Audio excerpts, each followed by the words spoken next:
दोस्तों, वर्तमान समय में हम जी रहे हैं उसे कलयुग कहा गया है। चारों युगों में कलयुग को श्रापित युग कहा गया। शिव पुराण में भी इस बात का वर्णन है। महर्षि वेद व्यास जी कहते हैं कि जब कलयुग अपने चरम सीमा पर पहुंचेगा तब इस धरती से धर्म का नाश हो जाएगा और उस समय मनुष्य पाप कर्म में अपना जीवन यापन करेगा। तब भगवान विष्णु कल्कि के रूप में धरती पर अवतरित होकर कलयुग का अंत करेंगे और पुनः धर्म युग की स्थापना करेंगे। पर क्या दोस्तों, आप सभी को पता है कि भगवान श्री कृष्ण ने महाभारत काल में बता दिया था कि आने वाला समय यानी कि कलयुग कैसा होगा। इतना ही नहीं, भगवान श्री कृष्ण ने कलयुग के 5 कड़वे सत्य भी बताए थे जो आज देखने को मिल रहे हैं। वह कौन से हैं 5 कड़वे सत्य? दोस्तों, यदि आप भी जाना चाहते हैं तो इस वीडियो के आखिर तक बने रहें। और अगर अब तक इस चैनल को सब्सक्राइब नहीं किया है तो चैनल को सब्सक्राइब करके बेल आइकन को प्रेस कर लीजिए। तो चलिए बिना टाइम वेस्ट किए शुरू करते हैं। दोस्तों, महाभारत काल में जब पांडव युद्ध क्रीड़ा में अपना सब कुछ गंवा देते हैं तब उन्हें वनवास जाना पड़ता है। वनवास जाने से पहले भगवान श्री कृष्ण से मिलते हैं और कहते हैं, है भगवान, युद्ध क्रीड़ा में सब कुछ गंवा देने के बाद हम 5 भाई द्रौपदी के साथ वनवास जा रहे हैं। लेकिन जाने से पहले हम यह जानना चाहते हैं कि आने वाला युग कलयुग कैसा होगा।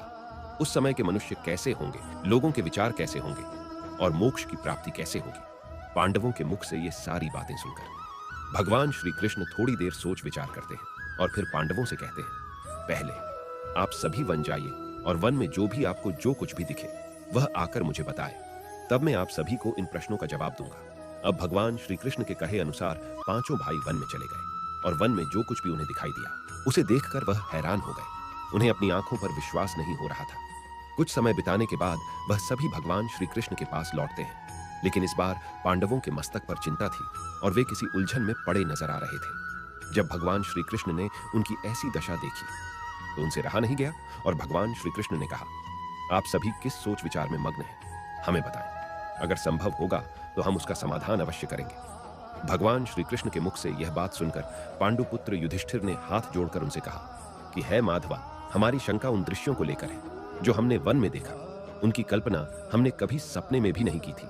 तभी भगवान श्री कृष्ण कहते हैं कि आप सभी एक एक करके मुझे विस्तार से बताइए कि आपने वन में क्या देखा। इसमें सबसे पहले युधिष्ठिर कहते हैं, है द्वारका नरेश, हम सभी पांचों भाई वन में अलग अलग दिशाओं में भ्रमण के लिए निकल गए थे। जब मैं अकेला वन में भ्रमण रहा था तब मैंने 2 सूंड वाले हाथी को देखा।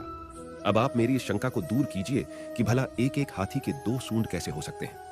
अब अर्जुन की बारी होती है। अर्जुन बताते हैं कि उन्होंने एक ऐसे पक्षी को देखा जिसके पंखों पर वेद की रचनाएं लिखी हुई थी और वह मुर्दे का मांस खा रहा था। अर्जुन के बाद भीम बताते हैं कि उन्होंने वन में एक ऐसी गाय को देखा जिसने अपने बछड़े को जन्म के बाद छाट रही थी कि उसके शरीर से खून आने लगता है। इसे देखकर मैं हैरान रह गया कि कोई माता अपने बच्चों के साथ ऐसा कैसे कर सकती है।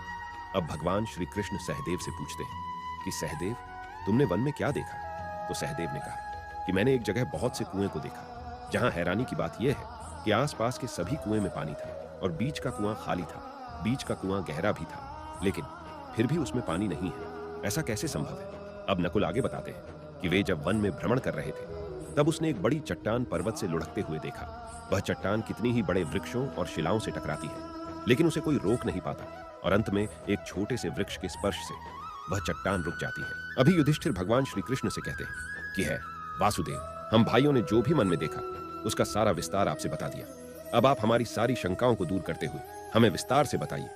भगवान श्री कृष्ण ने युधिष्ठिर से कहते हैं कि धर्मराज, जैसा कि आपने बताया कि आप 2 सूंड वाले हाथी को देखकर हैरानी में पड़ गए, लेकिन इसमें हैरानी की बात नहीं है, क्योंकि कलयुग में ऐसे व्यक्ति ही राज करेंगे जो बोलेंगे कुछ और करेंगे कुछ और, उनके मन में कुछ और, कर्म में कुछ और होगा। शोषण करने का एक भी मौका हाथ से जाने नहीं देंगे। ये बस अपने ही हित की बात सोचेंगे। अब भगवान श्री कृष्ण अर्जुन से कहते हैं कि है पांडुपुत्र अर्जुन, तुमने वन में एक ऐसे पक्षी को देखा जिसके पंख पर वेद की रचनाएं लिखी हुई थी और वह मुर्दे का मांस खा रहा था।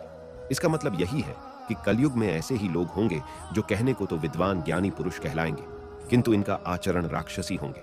उनके मन में यही होगा कि जल्दी किसी की मृत्यु हो और उसकी संपत्ति के मालिक खुद बन जाएं। कलयुग में मनुष्य के लिए सबसे ऊपर धन और संपत्ति होगा और कुछ गिने चुने शख्स ही वास्तविक संत होंगे। इसके अलावा कलयुग में ज्यादातर इंसान अपनों को ही ठग कर आगे बढ़ने के विचार में होंगे।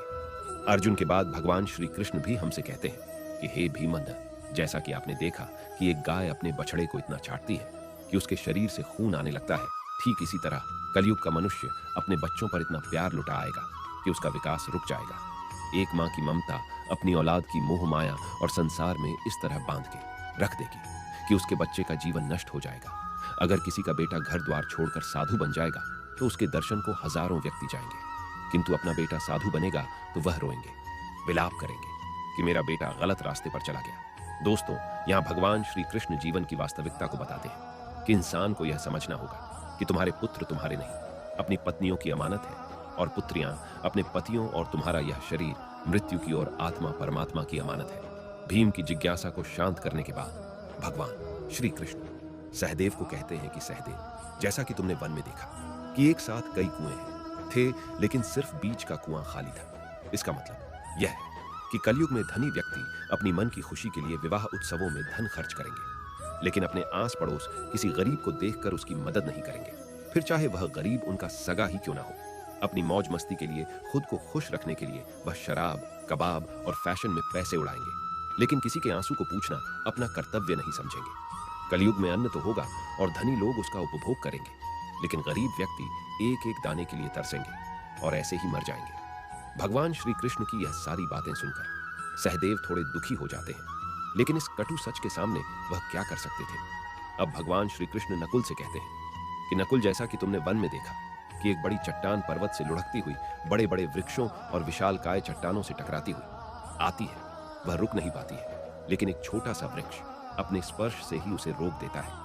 इसका मतलब है कि मनुष्य की बुद्धि क्षीण होती जाएगी और उसके जीवन का पतन होगा, लेकिन उसके पतन को एक धन रूपी वृक्ष रोक नहीं पाएगा, पर हरि नाम रूपी एक छोटा सा पौधा व्यक्ति का पतन रोकने के लिए सक्षम होगा। अतः कलयुग में हरि नाम ही एक मोक्ष का मार्ग होगा। अगर व्यक्ति धन का लालच छोड़कर भगवान की भक्ति में रम जाएगा, हरि नाम का जप करेगा, तो निश्चय ही उसे कोई दुख तकलीफ नहीं होगा और मरने के बाद भी उसे भगवान के चरणों में जगह मिलेगी। दोस्तों, अगर आप गौर करेंगे तो पाएंगे कि भगवान श्री कृष्ण द्वारा बताए गए ये 5 कड़वे सत्य इस कलयुग में नजर होते आ रहे हैं। ऐसे में अगर आप भी अपने जीवन की सारी तकलीफों को दूर करना चाहते हैं तो आज से ही हरिनाम का जप करना शुरू कर दें। तो दोस्तों, इस वीडियो में फिलहाल इतना ही। उम्मीद है आपको आज की वीडियो पसंद आई होगी। दोस्तों, वीडियो को लाइक करें और इस तरह की और भी जानकारी के वीडियो देखने के लिए चैनल को सब्सक्राइब कर लें।